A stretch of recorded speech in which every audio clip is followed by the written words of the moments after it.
started now.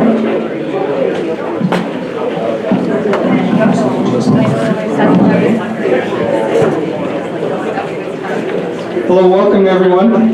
Good evening. Welcome to the open house for the proposed 2025 general budget.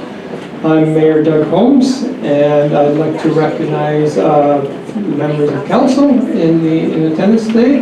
We have Deputy Mayor Traynor, Councillor Betts, Councillor Barkwell, Councillor Patton, and Van Elfen are here. And is Councillor Peak around somewhere? He might be in the back. And also we have district staff on hand at all of the information booths around to answer any questions you might have about their specific departments. So feel free afterwards just to go talk to them. The general budget covers most of the municipality's responsibilities. Things like roads and sidewalks, works and infrastructure, parks and recreation, garbage, recycling, composting, planning and development services, fire department, RCMP, and bylaw enforcement, pretty much everything except water, sewer, and electrical utilities. The utilities have their own budgets, and those are supported by monthly utility rates and annual parcel taxes, whereas the general budget is supported primarily through property taxes and user fees. The utility budgets were presented at a virtual open house in November, and rate increases were passed by council just before Christmas. We have since turned our attention to the general budget. The budget is one of the district's most important documents. It serves as the blueprint for how we collect and allocate the financial resources we need to achieve council's priorities and various policies. While our strategic plan sets out the vision for council's 4-year term, the budget breaks the plan down and considers how priorities will be paid for and implemented on an annual basis. Local governments are legally required to maintain a balanced budget. We can't run a deficit the way the federal and provincial governments can. We can borrow money and incur debt for major capital projects, but debt servicing costs must be accounted for in the operating budget. This year, council is proposing a 7.25 property tax increase. This is higher than in past years, but it's still lower than most local governments in the region. For example, Penticton has brought in a 7.8% increase, while West Kelowna is looking at a 7.43%. We know residences and businesses continue to face increasing costs, and we don't want property tax increases adding unduly to the hardships we're all feeling. This is why council strives to keep our tax increases lower than other municipalities. But doing this year after year becomes challenging. Eventually it catches up to you because we all face the same inflationary pressures. This year we are dealing with large increases in labor, with new collective agreements taking effect, and in contractual increases such as the RCMP agreement and the curbside waste collection contract. Here in Summerland, after 2 years of cuts, including staff layoffs last year, the only way to keep this year's tax increases in line with other municipalities is to reduce some service levels and to introduce some new user pay fees. So for example, we plan to eliminate the unlimited yard waste collection days, which we feel comfortable doing now that yard waste is collected year-round along with food scraps. And as another example of a new fee, we plan to charge postage for those who choose to receive their monthly utility bills by mail, because it's not really fair for those who receive their bills by email to be subsidizing those who want to receive it by post. So I'm now going to turn the presentation over to our Director of Finance, David Svedlinski, who will walk us through all the proposed changes and provide details of both the operating and capital budgets. Thank you.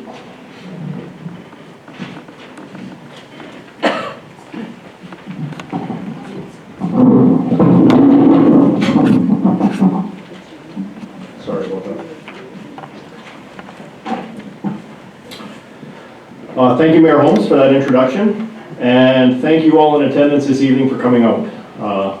I have, I guess, the privilege of summarizing 6 months worth of budget preparations, as well as 2 full days of budget deliberations into a 45-minute presentation. So there's a very good chance I'm not going to hit every single budgetary line item this evening. But I'm very confident that after the presentation and the opportunity you've all had to converse with staff here this evening and ask your questions, that you'll all have a much clearer understanding of the proposed 2025 budget, as well as the proposed 2025 tax increase. Now, before I get started, I need to inform all of you here this evening that we are taping this presentation, the video camera's over there, including any questions that are going to be proposed at the end. And we will be posting this video on our YouTube page for those who were unable to be here this evening. So the mayor noted that the budget is one of the district's most important documents, and I'd like to not only reiterate that comment, but I'm going to double down and say that the budget is the most important document in the district. Now, I know this is going to ruffle some of the feathers of the directors here in attendance this evening, and I noticed a couple of you rolled your eyes when I said that, and you're whispering amongst yourselves, but just hear me out. So the budget is the overarching document that provides the legal authority for each and every one of you to collect and spend money on the important things you and your staff do for all of the residents here in Summerland. So without the budget, I'm not entirely sure how we would survive. There's no laughter, so my notes do say drop the microphone, walk off the stage after this stellar argument. But as you can see, the mic's attached to the podium, and that's not going to work. And yes, in case you all are wondering, I do write my own jokes. This is why I'm in finance and not comedy. But in all seriousness, I do agree with the mayor wholeheartedly. This is a very important document. Now, before I delve into the dollars and cents of this presentation, I wanted to provide an overview of the different levers that council has at its disposal when reviewing and ultimately putting forward the general budget. So there are some familiar levers, such as service level changes, tax increases, or user fees that generate revenues. And we'll touch on these in a few slides. Sometimes new revenue sources are able to be accessed, like new fees for new services, or perhaps accessing grants for the district to address programming needs. There's also the element of operational efficiencies. This can be doing more with partners, such as community groups, or finding lower cost solutions for the day-to-day needs of running our services, or perhaps sponsorships for some elements of our program delivery. Service level reductions can also be a useful tool to reduce our expenditures. This can be everything from shortening operating hours, frequency of services provided, and standards for things like landscaping and snow removal. One example of this is the elimination of the unlimited yard waste days that the mayor spoke of in his opening remarks. So that leaves us with our final 2 levers, user fees and tax increases. Both of these can be effective when used appropriately to address pressures, especially when the pressures themselves are the result of increased demands on the districts for new or existing services. So fairness or equity in the approach taken is often a consideration between these 2 levers. User fees are best utilized when a specific service is accessed at the discretion or decision of a resident. And general tax increases can be more equitable if the pressures are more general in nature, such as contractual obligations or inflation the district is facing. So during budget deliberations, council utilized many of these levers in order to bring forward the budget that is being proposed here this evening. Before I jump into this slide, I do want to take a quick moment to recognize the work that each manager and director put forward in the preparation of this budget. I'm not going to name them individually, but they have been here today listening to your comments and answering your questions. As you can see from this slide, A lot of work has gone into getting to where we are at today, and I thank them for their hard work and commitment in getting us to this point. I also thank them for putting up with me for these last 6 months. It's been a challenging budget, and I'm sure they're all tired of hearing me say no 100 times a day. So thank you. As you can see, the district's 2025 budget process, we started it back on July 15th of 2024, 6 months to the day. Since that day, this budget has gone through countless transformations. When it was first compiled back in October, the operational deficit was $2 million, which would have required an 18.41% tax rate increase. Lots of work went into lowering that number, which brings us to today's presentation.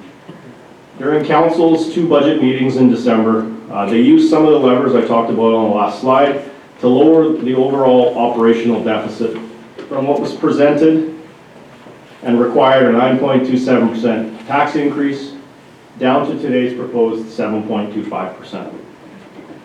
Some of the ways Council did this was by removing certain projects completely out of the budget, as well as increasing certain user fee revenue streams to better reflect what the services are actually costing the district. And I'll get into that one more in detail in the next 2 slides. As we can see, the budget has come a long way since July, and that initial 18.41%. A lot of time, thought, and deliberation was utilized in bringing this forward to this evening.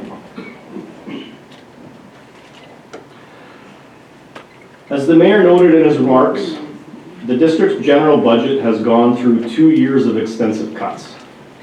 Prior to any of our budget meetings with Council, the CAO and myself had numerous sessions with department heads this year in order to come down from that 18.41% that we were faced with at the beginning of this process.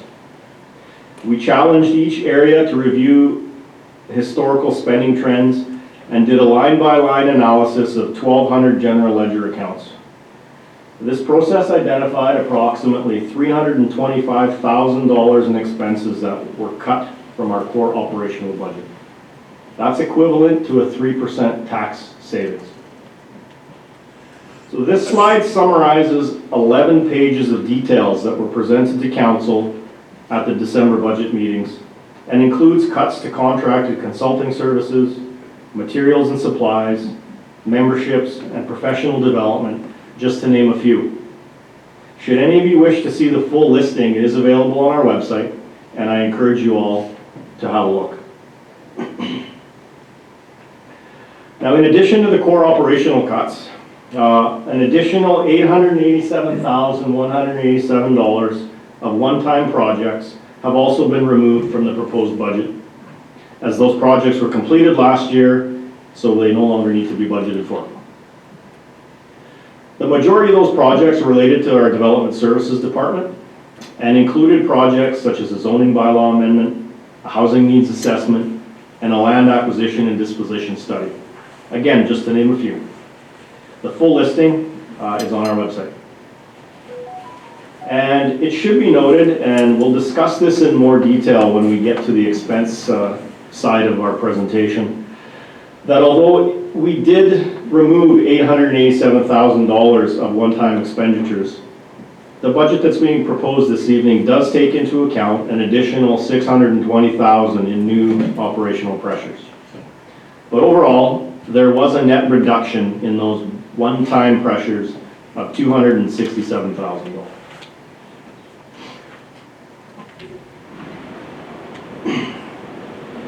So a few slides ago I mentioned and I talked about some of the levers that at Council's disposal when they go through a budget.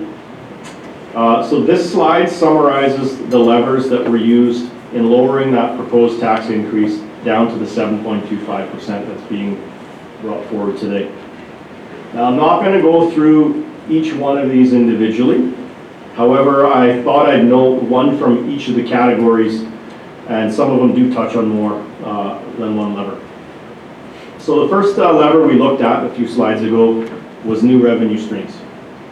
So in terms of the items noted on the screen, the one that best fits this category is implementing a recreation program cancellation fee. Now, although it's not a large dollar amount, it is something new which residents will need to take into account when they sign up for recreation programs this spring. The second lever was operational efficiencies. Several of the items on this screen fit within that parameter, but the two I want to highlight are moving to online newsletters only and moving from print media to online statutory notifications. These decisions are expected to save the district approximately $31,300 annually in printing and advertising, and they highlight a theme coming from the decisions that were made during this budget process. The theme is moving away from print media and utilizing technology. This theme segues itself into the third lever, service level changes. So as the mayor noted, the district will be implementing a monthly $1.50 fee to utility account holders who want to continue receiving their utility bills in the mail. The proposed fee does not fully recover the cost of mailing a utility bill. However, it is a step forward in change management, and it is a common approach used by other utilities. The intent is to have this implemented for April 1st. Now, many of you may not know this, but the district has approximately 6,500 utility accounts, with 4,100 receiving their bills through the mail. So it's about 2/3. This costs taxpayers about $83,000 annually to mail these bills. So the hope is that by implementing this service level change, we will see a reduction in mail-out costs by about $37,500. And the final lever is user pay approaches, which is a normal practice. The concept is that those people utilizing a service should have to pay for it. The three items on the screen that I wanted to highlight in this category are building permit fee increase of $1 per $1,000 of construction value, curbside collection fee increase to cover increased contractor fees, and a credit card recovery fee.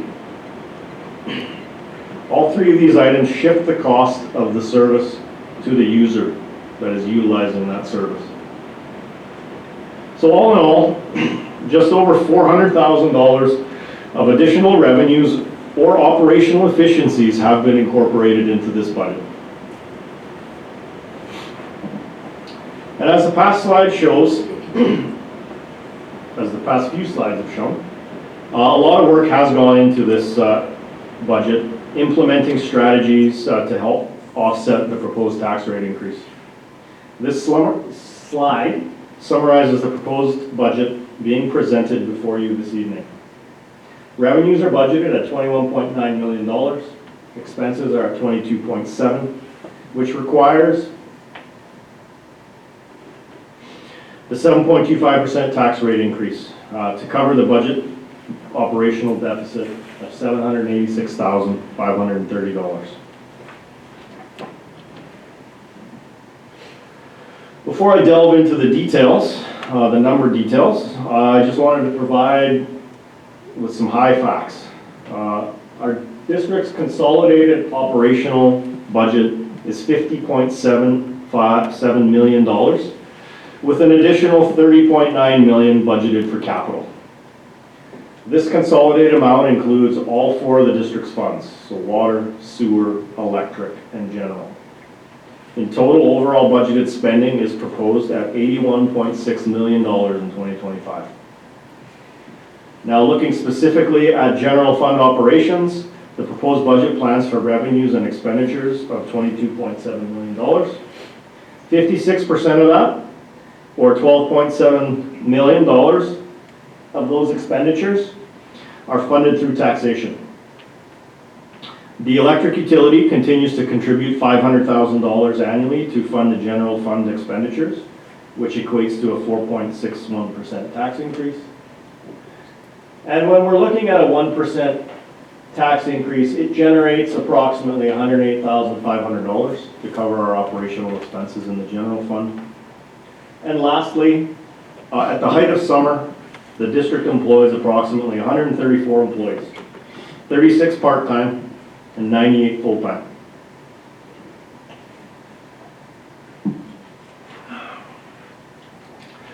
So as I touched on in the previous slide, district operations are differentiated into 4 distinct funds.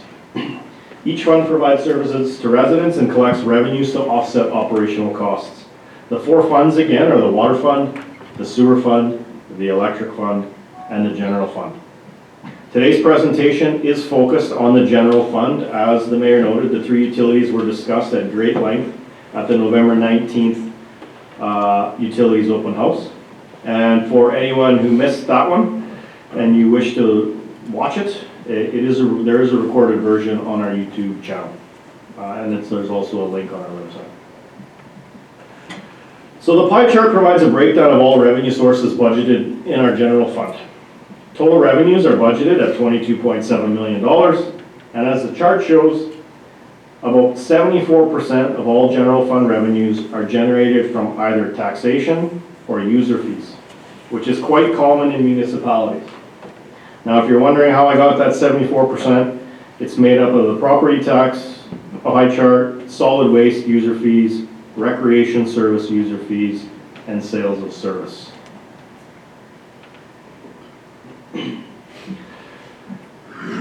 As I noted, our general fund budget is $22.7 million for our revenues. When we compare this to the previous year budget, or 2024, there's an increase of $906,500 in revenues that we're anticipating. Now, trying to break this down into some smaller pieces, some of the more notable ones are here on the screen. Our new construction revenue is estimated at $249,900 in 2025. So that's equivalent to a 2.3% tax increase. So if it wasn't for that, we could be looking at a 9.55% increase as opposed to the 7.25 that's being proposed this evening. The 7.25% tax increase does generate an additional $786,000 in taxation revenue in 2025. The budget includes $200,000 in increased investment income, which has definitely helped in this year's budget. This is probably the only area where higher than average interest rates have benefited the district, as our investment revenue is driven by interest rates. The budget also includes a $330,000 reduction in landfill tipping fee revenues. Now, this reduction is based on a 2024 decision of council to waive $330,000 of tipping fees as part of the affordable housing project being constructed by Parkdale Housing Society. These revenues were included as part of 2024 budget, and now that that part of the project is complete, we need to remove them. The budget also includes increased recreational revenues of $120,000. These increases are tied to both approved fee increases as well as overall demand increase. We have seen demand for the use of our facilities increase quite a bit over the past few years, and it does not appear that this demand will decrease in the near future. So we have taken that into account in this budget as well. We have also included a reduction in our development fees of $217,000. Now, there's 2 parts to this one. $147,000 of that equates to waived development fees in 2024 for that Parkdale housing project that we talked about earlier, with the remaining $70,000 due to the overall soft housing market that we see right now. 2024 building permit revenues did not meet budget, and with the market showing no significant movement at this point in time, we have adjusted the 2025 budget to take those factors into account. And the final highlight to note is that the proposed budget does include an increase in the administration fee charged to the electric utility. Someone did ask me a question about that today. This fee has not been adjusted for over 10 years. However, during this time, the district and everyone else has seen increases in costs. As such, we have indexed the fee back 10 years, resulting in an increase of $137,150. Now, although we call it an administration fee on the accounting side, it really is a cost recovery, as the electric utility is utilizing many general fund services in its day-to-day operations.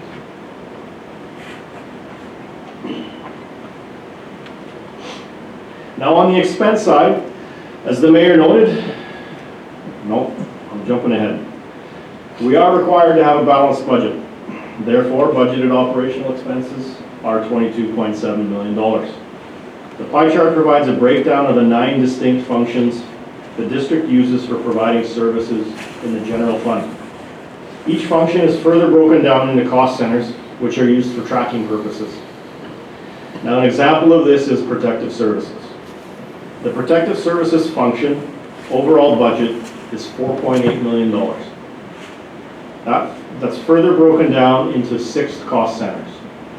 The 6 cost centers are RCMP with a budget of $2 million, fire, $1.28 million, emergency measures, $856,000, building inspection, $323,000, bylaw enforcement, $199,000, and animal control, $92,000. Each of the 9 functions noted on this chart have these types of detailed cost centers associated with them. Our most expensive function is protective services at $4.8 million, and our least expensive function is the cemetery at $189,000. So anyone looking for more detailed breakdown of these 9 functions and their corresponding cost centers are encouraged to review the information on our website. Additionally, the center booth back there right in front of Councillor Traynor has the pie charts associated with them as well, so please have a look. Okay. So earlier in this presentation, I provided a slide that summarized the cuts that were made as part of this budget. For those of you that don't recall, there were $1.2 million in core operating and one-time project costs that were removed from here. The next 3 slides, including this one, summarize the new pressures facing the district that have been included in this budget.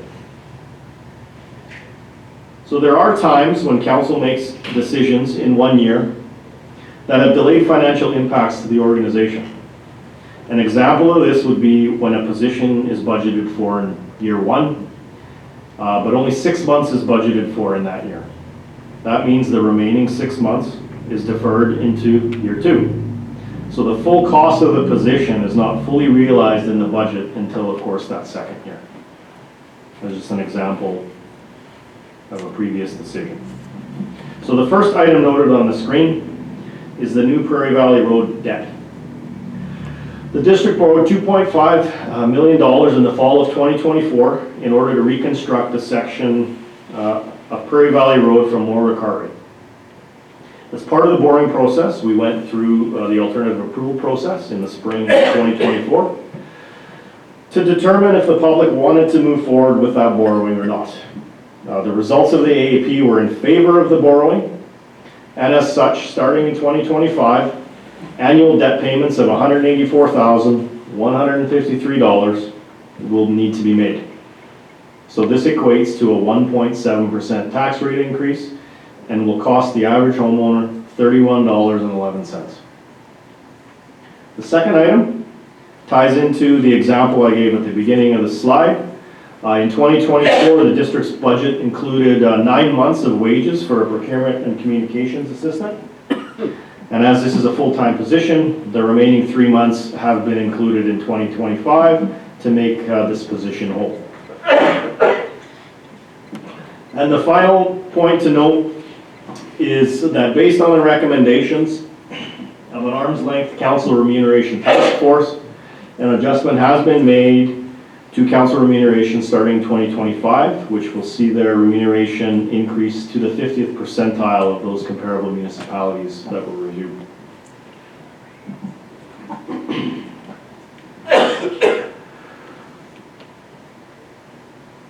When we start putting together our annual budgets, departments begin with their baseline budgets. This means departments use current spending levels as their baseline to prepare their budgets for the upcoming year. This methodology ensures the base budget from the previous year is maintained with only increases at the onset due to contractual obligations and historical decisions made that affect the current year budget. That's our starting point before anything's added, such as additional services or projects. As you can see from the slide, the district's contractual increases alone were $852,657. And again, that's before any additional service level increases, any additional projects or FTE requests, and that equates to a 7.86% increase. So in terms of the third-party increases, our largest increase relates to the RCMP policing contract, which has increased $113,395. That's the biggest one. Some of the other larger third-party increases include our insurance premiums have increased $46,000. Our transit contract has increased $12,500.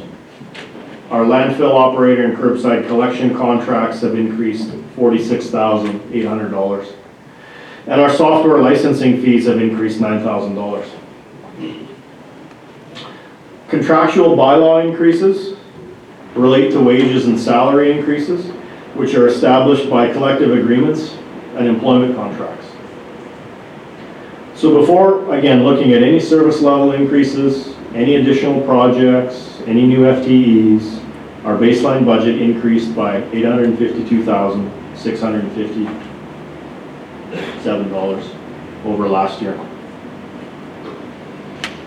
Now the final cost driver that I want to highlight today is operational pressures.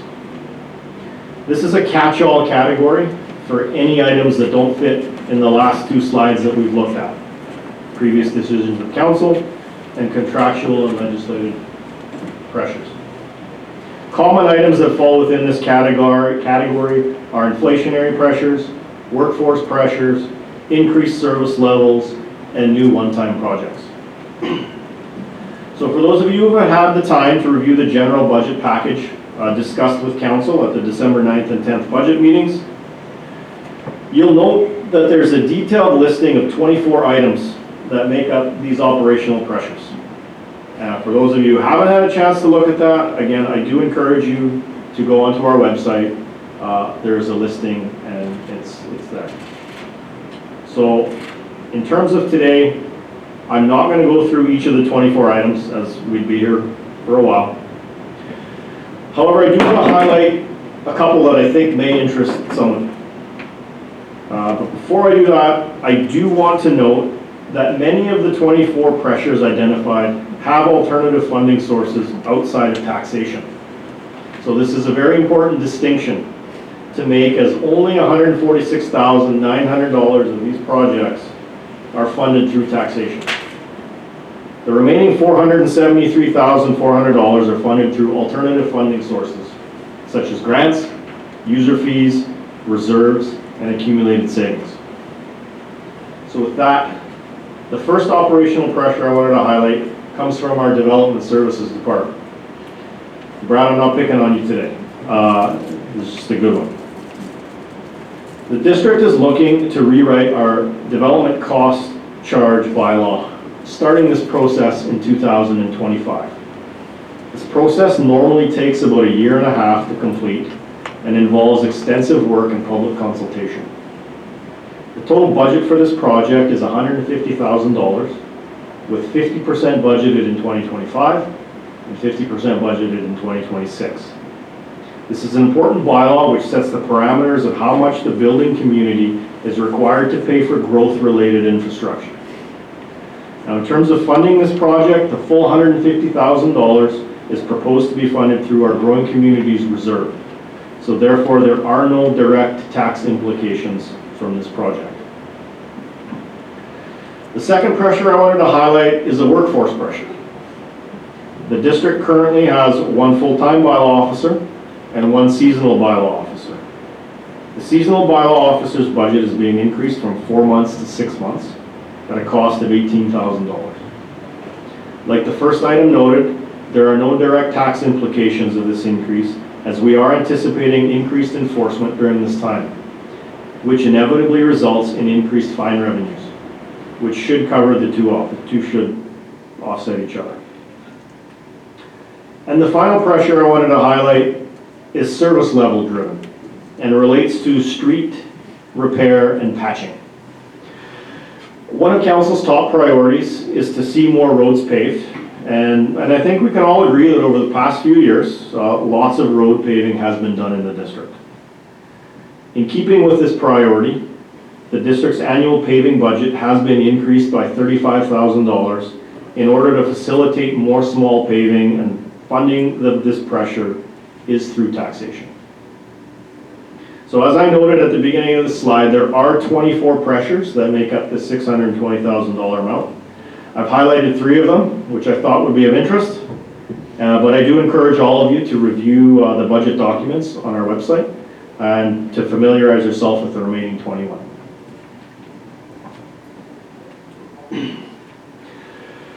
So that's great. What does all that mean?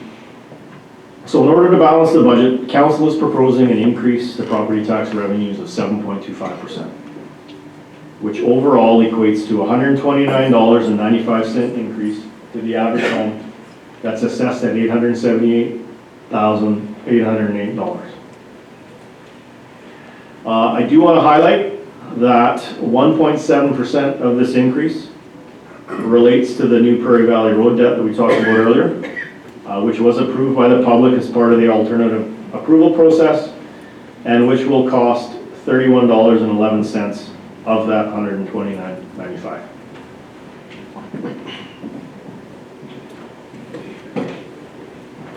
Sorry.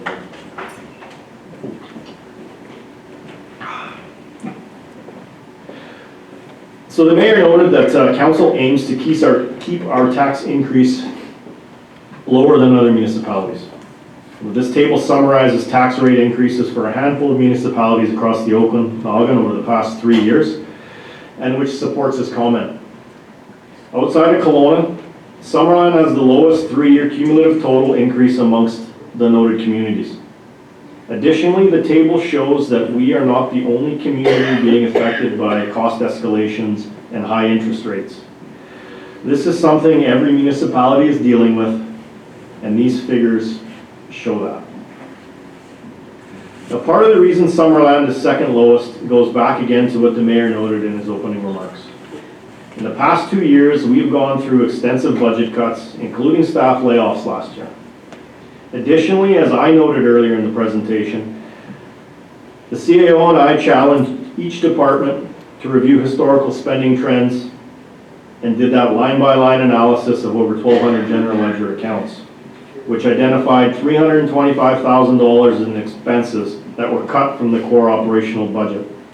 Again, equivalent to a 3% tax increase. So this approach has helped us in keeping our tax rate down, but it's not an approach we will be able to sustain into future years, as we're at a point where any future operational cuts will affect service levels. And as we've touched on today, some of these service level reductions have already occurred and are budgeted for in 2025.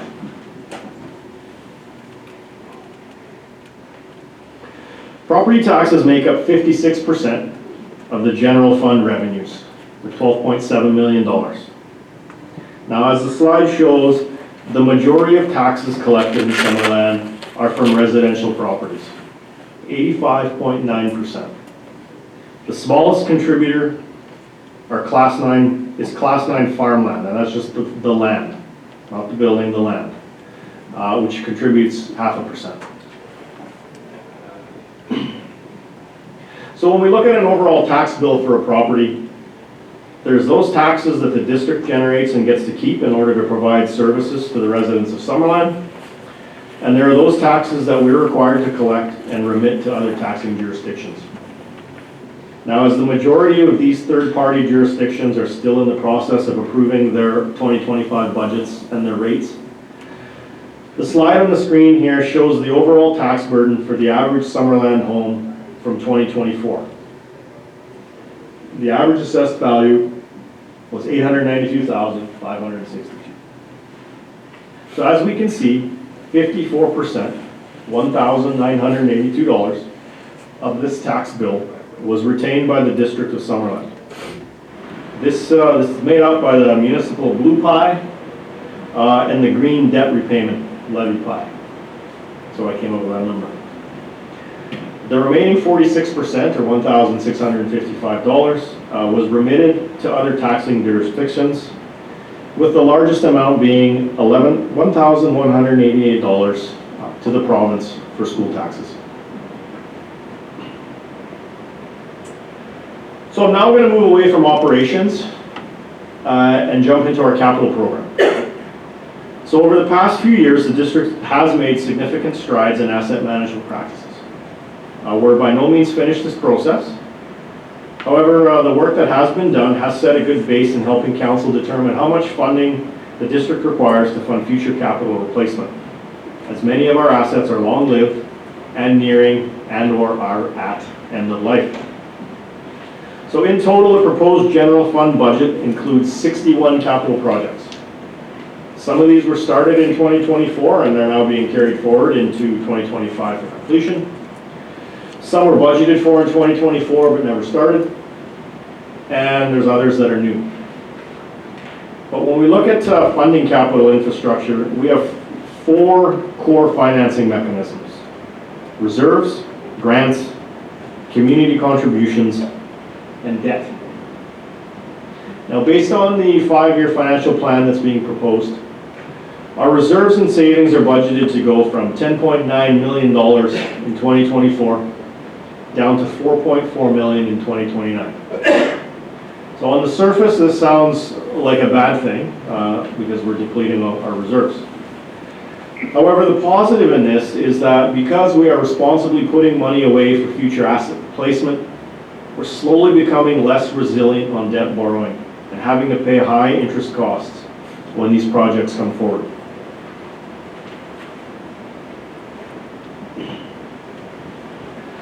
So this slide captures council's overall commitment to asset management in the general fund.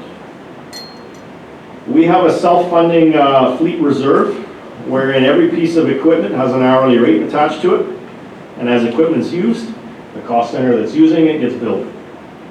This practice ensures that only those areas using the equipment are being charged accordingly. And additionally, at the end of the year, the net billings are transferred into this fleet reserve in order to replace our equipment as it gets old. In 2025, we're budgeting a transfer of $1.1 million into that reserve. The next contribution is asset management, and this goes back to 2016 when council adopted a bylaw that created this reserve. The bylaw established how the reserve was to be funded, and there's 3 funding mechanisms that come into play. The first funding source relates to our annual gravel lease and gravel royalties.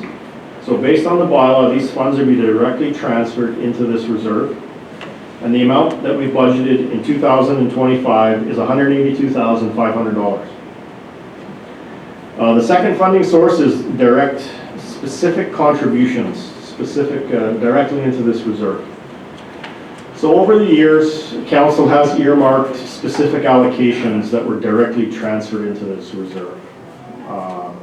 In 2018, 1%, 2.5% in 2019, 0.21 in 2022, and there's a 0.5% that's being allocated in 2025. So all of these relatively small percentages over the years equate to a 2025 transfer into this reserve of $458,800. And the third and final funding source relates to a maturing debt. So as debt matures, instead of removing the payments from operations, the bylaw reallocates those payments so that they're added to the amount that's being transferred into the reserve. And in 2025, that comes to $418,200. So in total, in terms of asset management, we're putting away approximately $1 million in 2025. The landfill reserve is funded through we receive payments from Recycle BC, as well as there's some specific annual council allocations that add up to $326,000. And the fire and climate action reserves are funded by annual allocations established by council over the years. So overall, the district is putting $2.5 million into capital reserves in 2025 to help fund future and current capital projects. Another capital funding source is debt. So outstanding debt as of January 1st, 2025 is $15.1 million. Our annual debt payments are $2.19 million. Our current borrowing capacity for 2025 is projected to be $10,135,000. That means that the annual amount of debt payments we're allowed to finance is capped at $10,135,000. We're not allowed to go over that. We have currently used 21.6% of our borrowing capacity, and we are looking at borrowing $6.1 million in 2025. The borrowings for Wharton Street revitalization, $3.4 million, and Victoria Road, Ager to the Oval Boat, $2.7 million.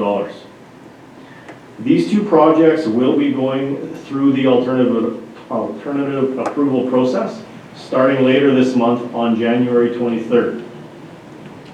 Now, should the district move forward with debt financing these projects, our annual debt servicing would increase by $419,000, or 4% of our borrowing capacity, which would leave 74.3%, or $7.53 million left in our borrowing capacity for future debt.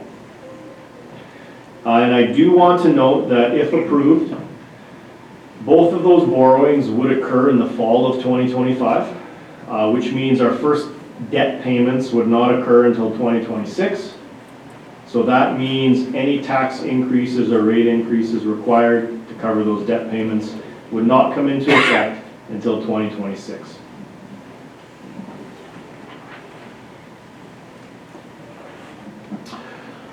As I noted at the very beginning of the presentation, I think it was one of the first couple slides, the district's 2025 consolidated capital plan is $30.9 million. Just over 50% of that, $15.9 million, relates to the general fund. Now, in terms of funding the 61 capital projects, we can see that the largest funding source at 45% is reserves and savings, $7.1 million. The second largest funding source is debt at $6 million, 38%, followed by grants of $2 million, or 13%. Moving to the actual capital projects themselves, the four items identified on the screen provide a summary of the major projects that are budgeted for in 2025, with some items having more than one project. So in terms of mobile fleet replacement, we are budgeting for the purchase of 8 pieces of equipment, all of which are replacing current fleet. These replacements vary from a wood chipper to vehicles to a used trommel screen budgeted at $500,000. Funding for these replacements will come from the Equipment Replacement Reserve, which is fully funded in 2025. Now, in terms of road reconstruction projects, our biggest item there, the district is budgeting for 2 significant roadwork projects in 2025, as well as for the completion of projects that were started back in 2024. So we touched on the 2 new ones a few slides ago when we were talking about debt, but just to reiterate those 2 projects again, Wharton Street upgrades. The general fund budget portion is $5.1 million with the borrowing of 3.4. And Victoria Road upgrades from Ager to the Oval Boat budgeted at $2 million and $843,500 in borrowing in the general fund. There is some borrowing also in the water utility as well on that project. So, as with all AEPs, should borrowing be defeated by the public, the projects would not be moving forward as currently funded. The other road reconstruction projects that we've included in this, as part of that $9.6 million, are Prairie Valley Road, Cartwright to Morrow. That's a $2.8 million project that we started in 2024. We spent approximately $712,000 in 2024, so we've carried forward the remaining $2.1 million to complete that project in 2025. We have $285,000 budgeted to complete various stormwork projects throughout the district, including some on Alder Street. And we have $106,000 budgeted for some works on Jubilee Road, Sinclair to Rosedale. All of these road projects are being funded through reserves and debt, and they will have staggered starts throughout the year. I would direct any of you that have any questions on any of the details of these projects to our fine folks at the Works section of the room on that side. They would be more than happy to answer any of your detailed questions that you have. In terms of parks and playgrounds and beaches, we're budgeting to spend just over $1 million. The 2025 plan includes 15 projects. These projects range from replacing playground equipment at Peach Orchard Beach and Julia Street, to installing enhancements at the pier, to completing the works at Giant's Head Trail. And the last item we have on the screen is our recreation center. So as most of you are aware, the district's recreation facility is past its end of life and does require some significant investment to keep it operational. So the proposed 5-year financial plan does include a $3.7 million facility maintenance plan for this building, with $1.4 million of that being allocated in 2025. We have recently applied for a $2.3 million grant to help fund these works, and we're hopeful that we will be successful. If we are successful, $1 million of that grant will be allocated to 2025. So there'll be a remaining $341,000 that needs to be funded internally, which is budgeted to come from reserves. If we are unsuccessful in the grant application, we will have to revisit the maintenance plan and the overall funding strategy. Bear with me, I think we're almost done. So, should council move forward with a proposed 7.25% tax rate increase, the average property in Summerland would see an increase in property taxes, as I mentioned earlier, of $129.95. This is based on the assessment figures that I've received from BC Assessment's 2025 preview roll, and it does not take into account any tax shifts. This is important to note, as the amounts could change slightly should council wish to shift some of that tax burden between classes, or if BC Assessment updates their information in the coming months. Council will be looking at setting those tax rates in late March. So this is a breakdown of how the $129.95 is established. So the previous slide summarized the financial impact on the average Summerland home, should council move forward with that 7.25% tax rate increase.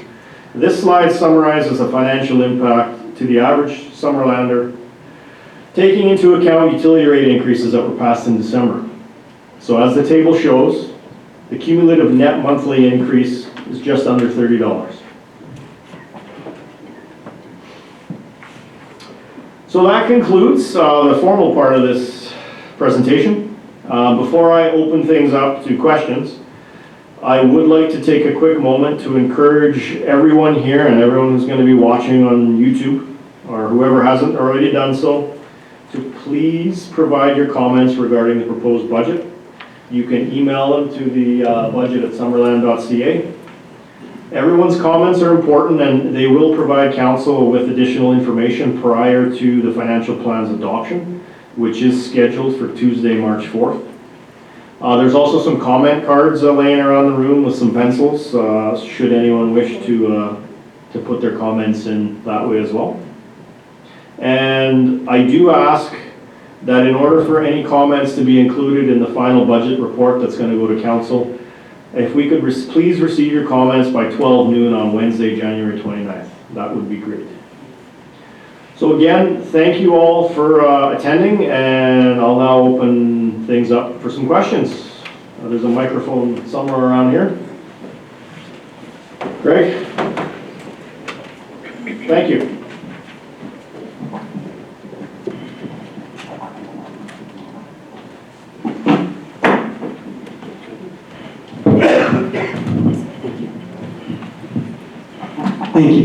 very much appreciate the amount of work that goes into a very complex process such as you've described.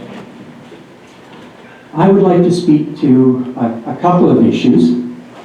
First off, as you and I discussed earlier, I have concern about the actual budgeting process that is used by the District of Summerland, starting from last year as the budget base doesn't give consideration to whether or not that budget or the preceding year or the year before that, whether or not that was actually a reasonable budget base. Were there surpluses in there that could have been weeded out in other years?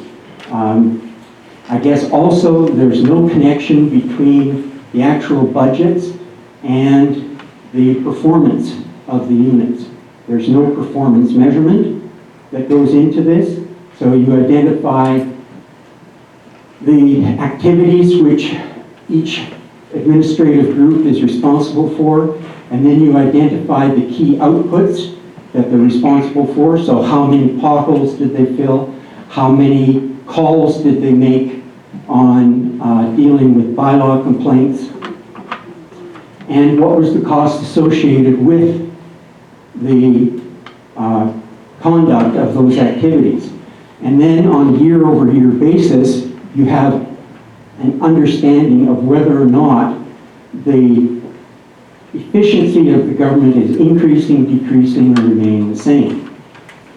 That involves work, but it is a process that I've seen work very successfully in much bigger organizations than this. I also see that, in my estimation, and I understand that there is always room for disagreement about what is right and what is wrong and what bylaws mean and what provincial laws mean, but I believe I'm right, and I'm going to stick to that. So I've seen the district fail to require building permits and occupancy permits on a consistent basis. And I filed a complaint specifically about Councillor Van Elfen, who has 6 buildings on his property, 4 that do not have building permits, including his home, and therefore there's no occupancy permit for those buildings. The district has acknowledged that that's the case, but they have refused to address that. So that results in a loss of revenue that other people, myself included, have had to pay for building permits. Or when you bought the property, that was part of the cost of doing so. There's others as well. The Aggers down on Lakeshore. I've complained vociferously and repeatedly that they weren't required to get building permits for 2 additional dwellings on their property that until recently weren't even legal. There's been a failure to enforce building and environmental codes, such as... Mr. Earl, we have to cut you off. This is for budget-related questions today. It is budget if you'll let me finish them. I have to... Can you get to the budget-related questions? Happy to meet with you outside of this room if there's other questions relating to enforcement. Okay.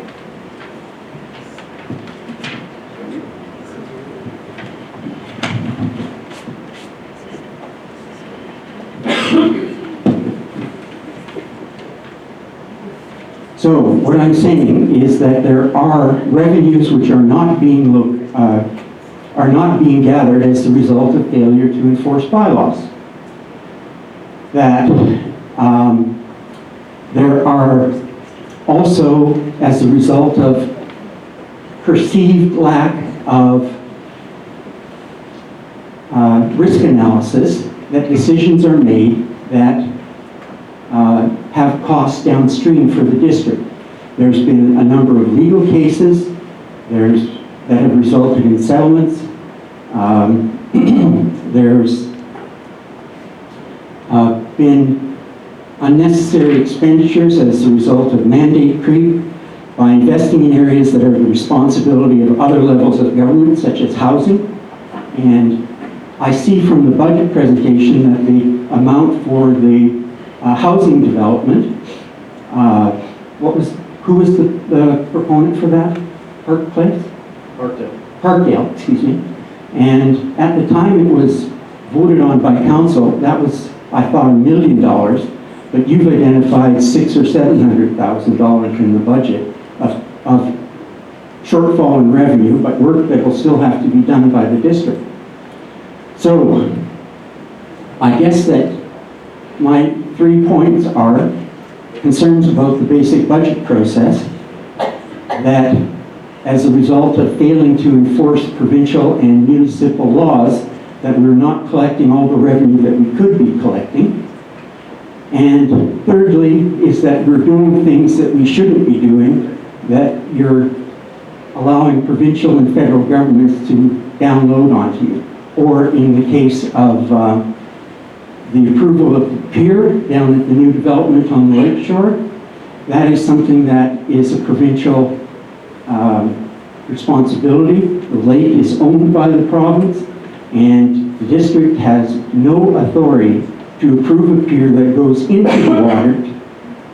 But they spent 3 council meetings dealing with it, and I assume an associated staff cost to deal with that. Now, that in total is $700,000 or $2 million or more in total costs and lost revenue that we could talk about.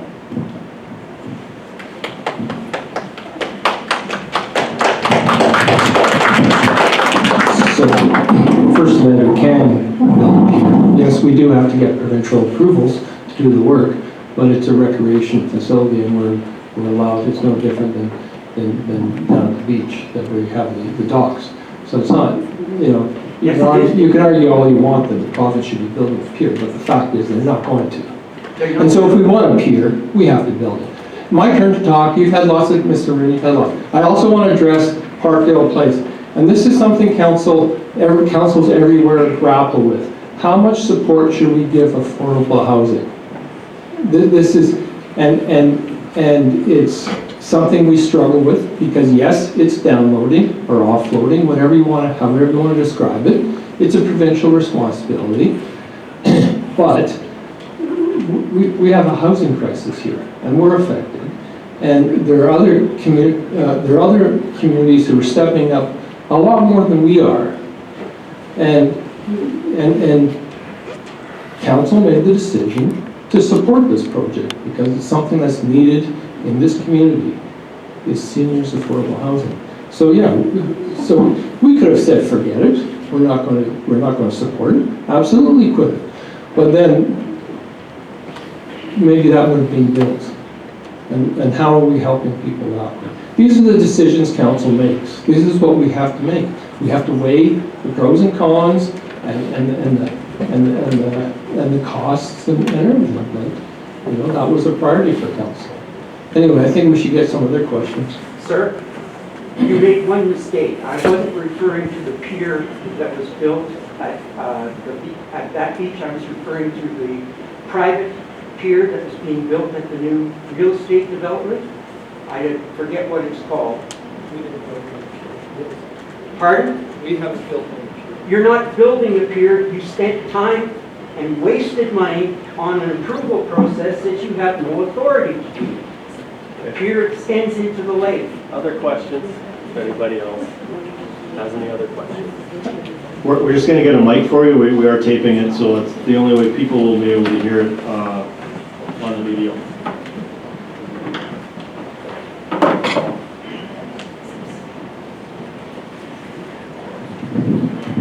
Just requesting a little bit of verification. When you talked about increasing the second bylaw officer from 4 months to 6 months, that just showed an increase of $18,000 in costs, I believe, which then equates to $9,000 a month. And that just seemed high for the costs involved in having somebody working for a month. $9,000 a month. I just didn't, that increase in cost of $18,000 for having another employee for an extra 2 months seemed really high. Oh, I see. Okay. So the costs Thank you for the question. So the costs do take into account, it's not the hourly rate that's being captured. It's the loaded cost. So there are, as an employer, the district has to pay CPP on behalf of our employees. We have to pay the EI, we have to pay, we have a benefits package, there's long-term disability, those types of things. So that $18,000 takes into account everything. There's pension obligations that we're required to pay. So it covers everything. It's not just the hourly rate.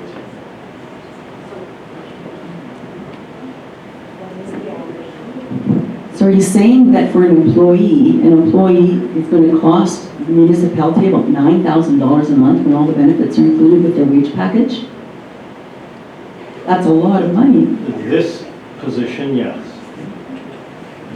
We, as a municipality, we have a collective agreement and jobs are laid out within the collective agreement, right? Not everyone is paid exactly the same. Certain people have certain requirements that they need to do in order to do their jobs. There's training they have to do. There's all kinds of different things people have to do. A receptionist isn't making as much as an engineering tech. They all do have the ability to receive the benefit packages that the district has, and that is part of the compensation.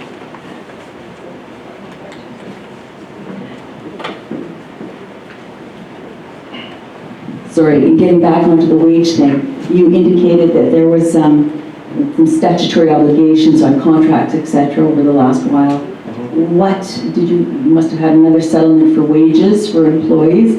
I'm curious as to what the average wage increase was on the current roundabout of negotiations. You have that number off the top of your head? I believe it's I think it was, I'm going to go off the top of my head, but I believe we negotiated for QP 3 and a quarter, 3 and a quarter, Yeah, 3, I 3, think 3, 3 and a it's quarter, 3 and a 3 and quarter. a quarter. I think. Sorry, I don't have my spreadsheet, otherwise I can pull it up for you right away. This is why it's nice to have all the people in the room, because they know the answers. Any other questions?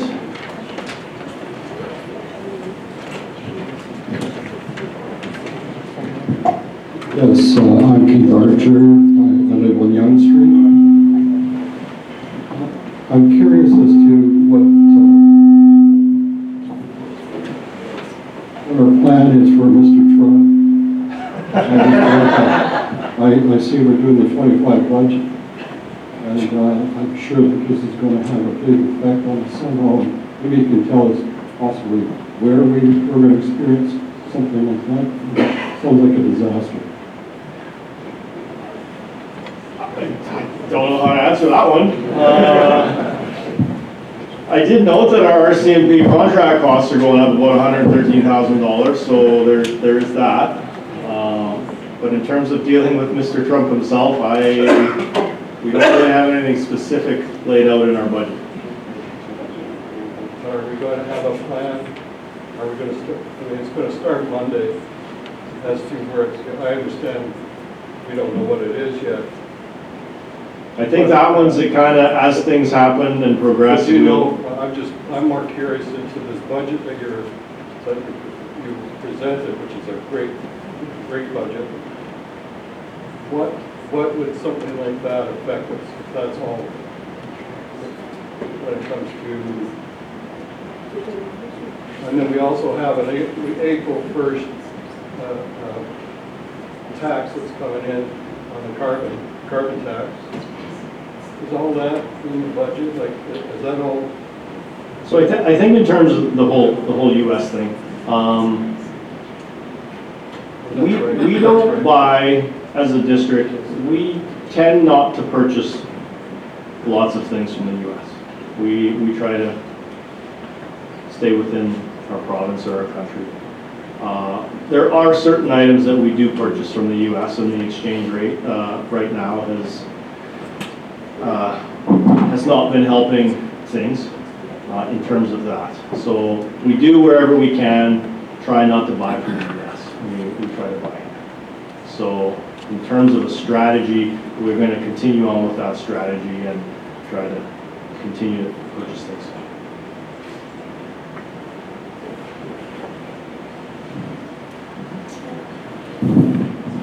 Hi. I like the way the budget's been presented. I take exception with the alternative approval process that's being done.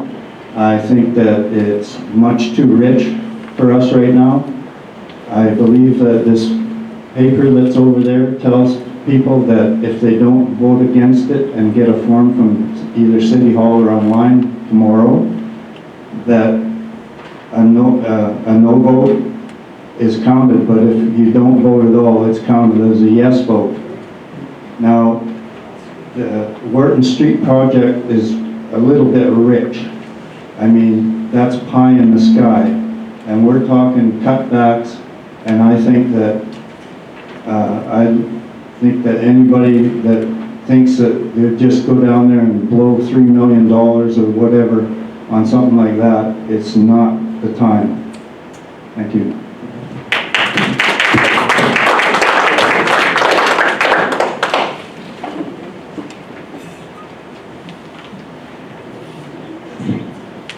My name is Barry Kratz, I'm on Giants Head. And I just would like you to reiterate on affordable housing project, how much money was gifted to the developer when you guys decided to give them some money for permits and development costs. You got that number?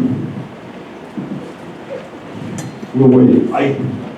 I don't want to give you the wrong number, but Give me a ballpark. I believe it was 1.5 1.5 what? million. Yeah. That's Can we afford that? I get it. We're trying to do stuff for people that can't afford housing. But $1.5 million, can we afford that when you're canceling garbage pickup for $7,000 here and $7,000 there? And you're giving away $1.5 million to a developer? To a building that has no parking?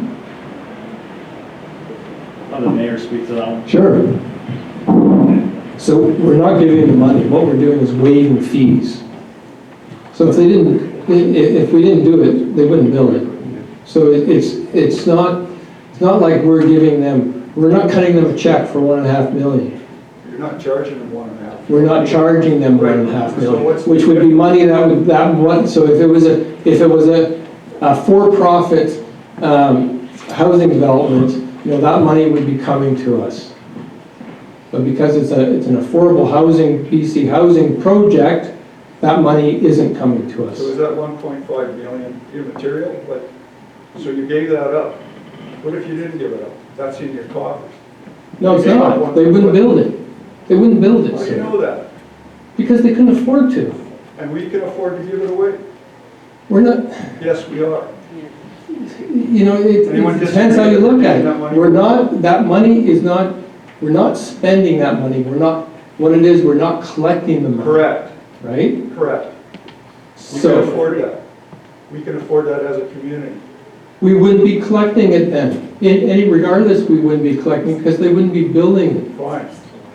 Somebody else would. Someone would come in here with a project So that's what would the viable. benefits be? What are the benefits going forward if we're not collecting that money? What is the benefit for the municipality going forward?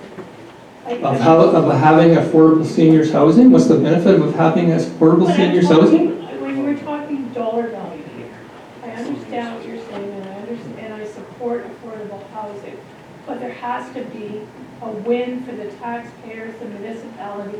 Like we can't keep giving out money and coming back to the existing taxpayers to pay for that. I'll let the Director of Finance answer the financial question. So I'm not going to speak to the social economic component of that. That's not my role. In terms of the economic benefit to the District of Summerland of a building like this, we're going to see, once the building's built, they'll be paying taxes. They'll be hooked up to our water system. They'll be hooked up to our electrical utility. They will be paying fees. They will be paying taxes. Those are, in terms of the budget that I put together, those are items that will have a direct impact to the district as they're paying taxes. You know, I talked about the new construction value this year. It's almost $250,000. So that's $250,000 of new construction that got built this year that we now don't have to go out to existing taxpayers and ask them to cover those costs because we've got all this new development. So as this development comes online and as other developments potentially come online, you know, $1.5 million is a lot of money. I don't think anyone here is going to disagree with that.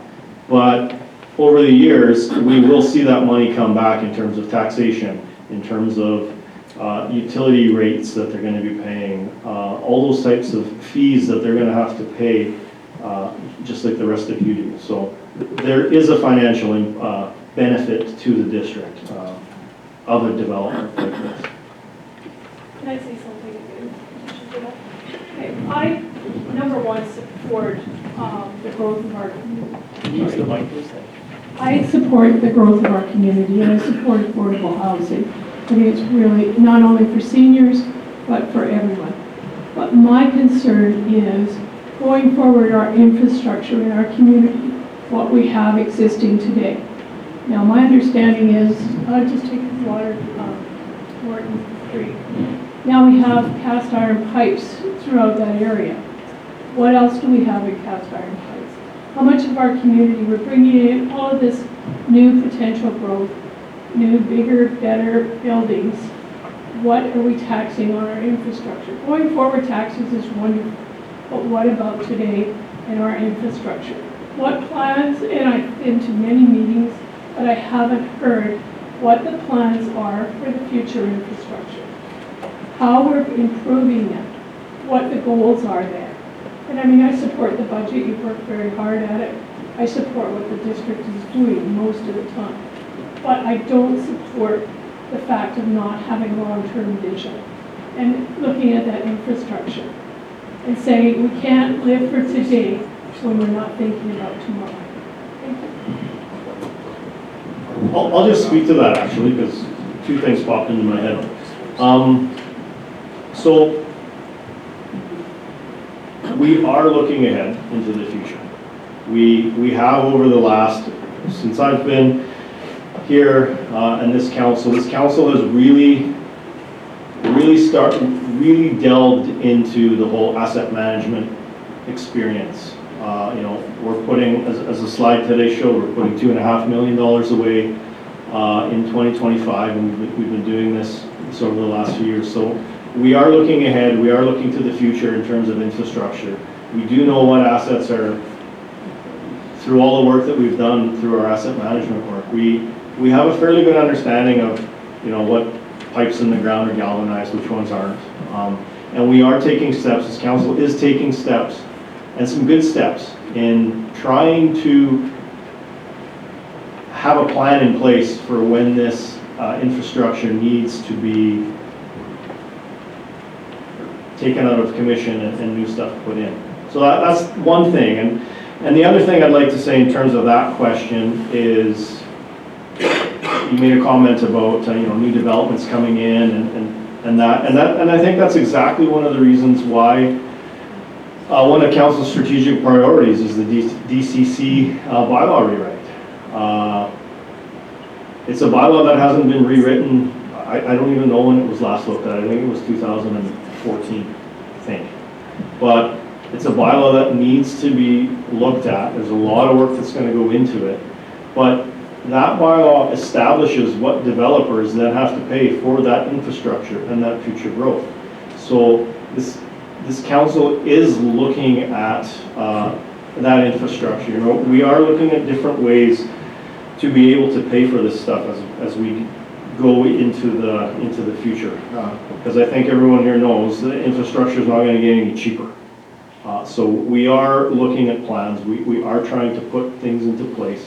And those are two of the big ones that jump out in my mind anyway. But yeah, so there is a plan. It's not a 100-year plan, but it's a plan.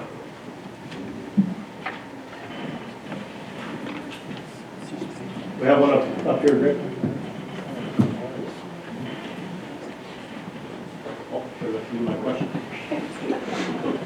a little late on that. Now that we have the solar farm functioning for quite a while now, I'm just wondering what it is contributing to the utilities as far as how much it's producing, how much is it bringing in, how are we breaking even, are we storing? I just would like to know what the long term is on the solar farm. I'm going to have our CAO speak to that one. So unfortunately, our Director of Utilities has pneumonia and couldn't make it tonight, Mr. Jeremy Torval, but I know that last week we went and pulled the data from that system, so we'll have almost a full year worth of data now to make that assessment in terms of the solar production. But the other thing we're evaluating is the performance of the batteries, because that project, the idea of it is that there's solar production, but there's also battery storage of the energy, and then we use the battery power at those peaks where, of the day where our pricing is based on with our electrical provider. So we want to make sure the whole system is working, and I hope in the next week or two we'll be able to put some information on the website, and then everyone can see how it's doing.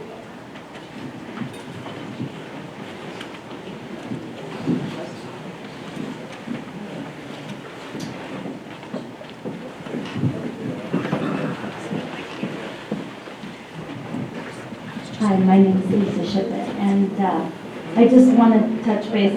I liked your presentation, but I do want to address that kind of a mix of some of the concerns that are here.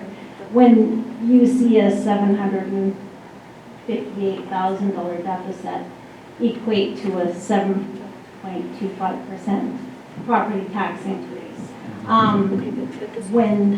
and they're saying you're giving away at 1.5, that works out to almost 14.5% tax base, if you look at it that way.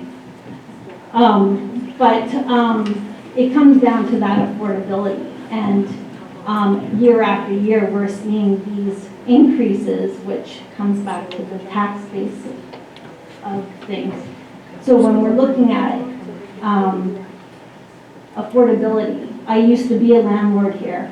I got out, and the reason why is because a 7% increase on property taxes, I can only increase my renter's rent by 2%. So the landlord is always 5% behind the gun every time.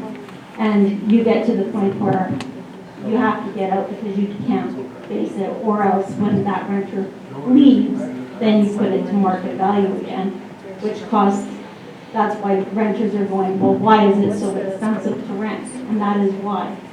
So it gets to that point of trying to make it affordable for everybody. And even as a homeowner, I obviously don't fit into that part of an average home, but in the last 3 years, we've seen our property taxes go up $1,000. So it gets very expensive to live here, and eventually people will start moving away from the district because they can't afford to live here.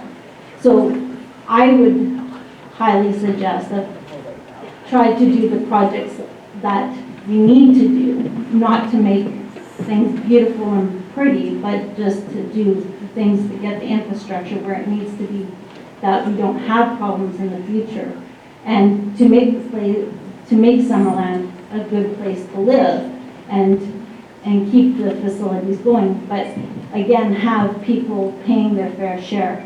The users that are using the swimming pool paying their fair share.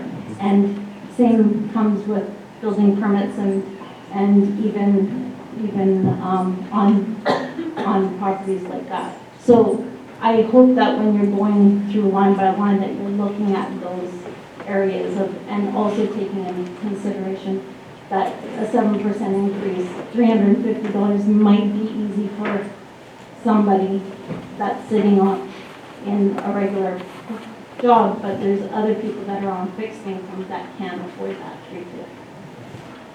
Thanks. Thank you for your time.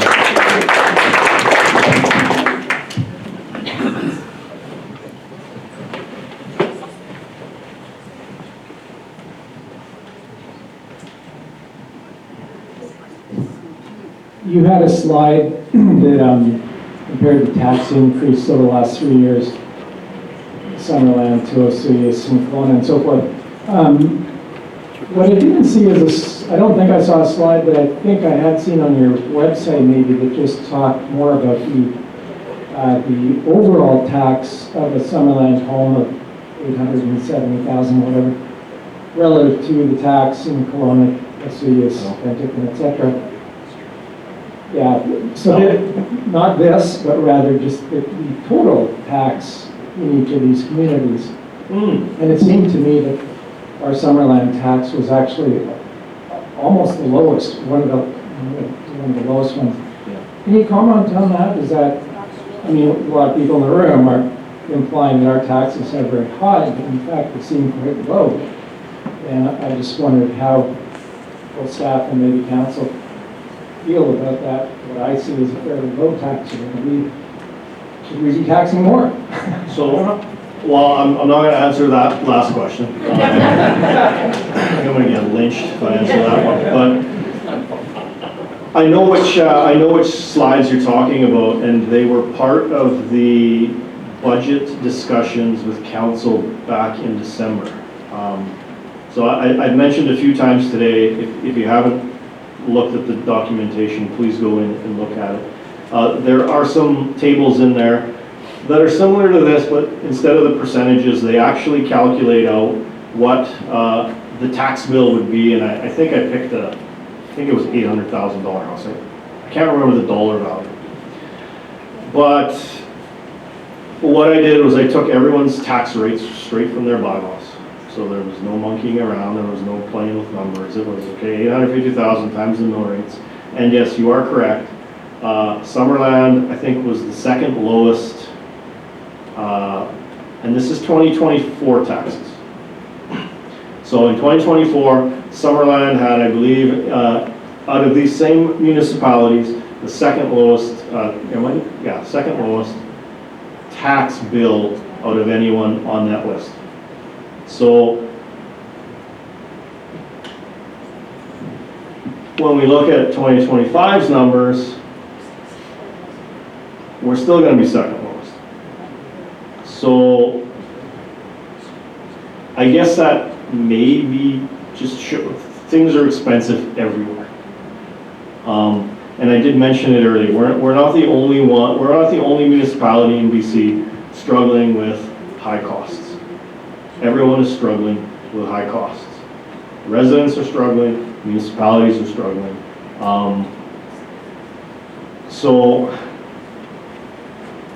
And I do want to reiterate what the mayor made reference to earlier in his opening remarks. This council prides itself, might not be the right word, but they pride themselves in having one of the lowest tax numbers on this list. A lot of work, and not many of you see actually none of you would see the work that goes on in getting us to this number. But the one graph I showed, we went from 18% down to 7.25. A lot of work has gone into this. A lot of cuts have been made. When we bring forward a budget, not only to council, but the public, it's gone through extensive work. So when we look at these numbers, yeah, we're the second lowest. People in Summerland pay on an $800,000 home less than everyone on there except for, I think it's Kelowna. And then you have to look at us compared to Kelowna. Kelowna has a massive industrial base, right? And in Summerland, our light industry, we collect 1.6% of our entire tax bill. So trying to compare ourselves to a Kelowna really isn't fair. But that's really all I can say. Please look at the material online. It's all there. I think some of you will be surprised on where Summerland lands compared to some of our neighboring municipalities. But thank you for bringing that one up. I totally forgot about that chart.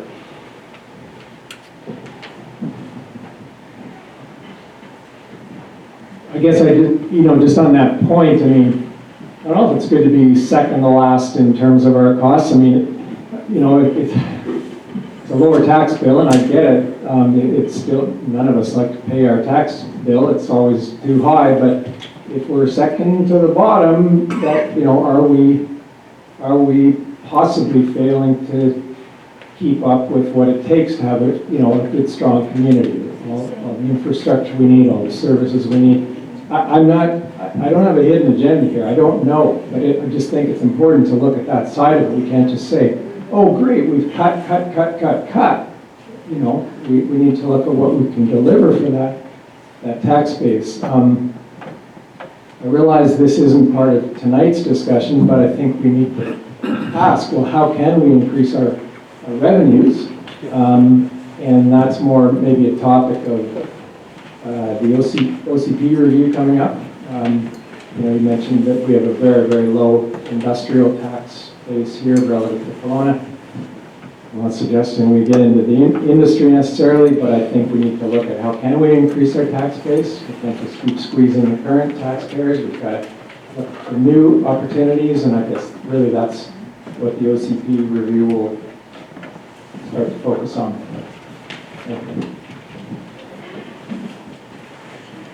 The thing about Summerland is we're an agricultural community, and that's why many of us live here. That's why many of us love Summerland, because of the agricultural base. But if you look at the last chart there, you saw how much farmland brings into us. It's pretty much nothing. And we have been lobbying the provincial government. It costs us for every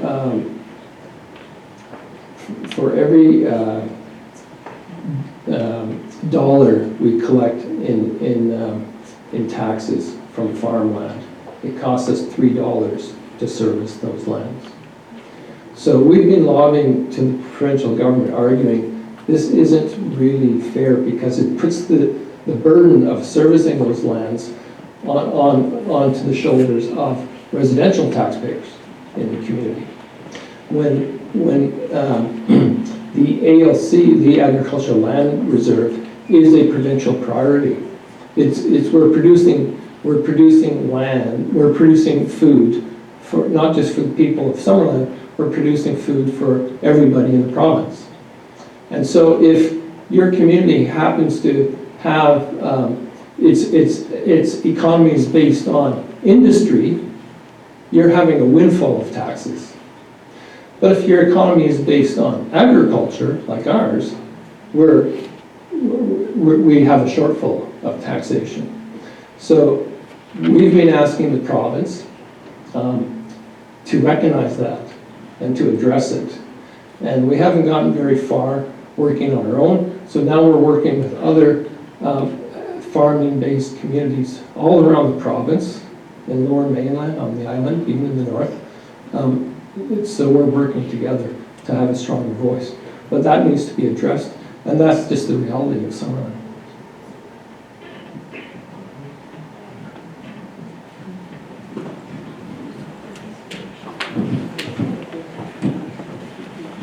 I got a question on the royalties you were talking about from the gravel pit and the landfill. What per ton, what are you guys collecting for royalties? Joe? Do you know off the top of your head?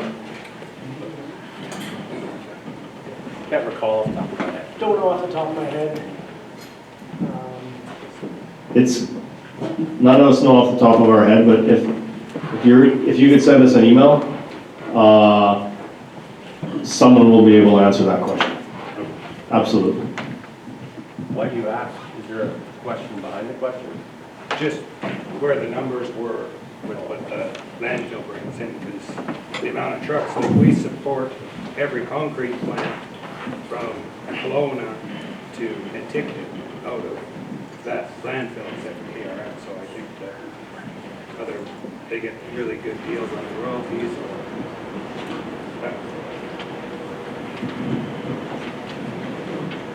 Are there any more? We'll kind of do last call here. I don't see any hands, so once again, I want to thank all of you for coming out tonight. Hopefully what I said at the beginning of the presentation was actually true, and you all have a better understanding of this budget.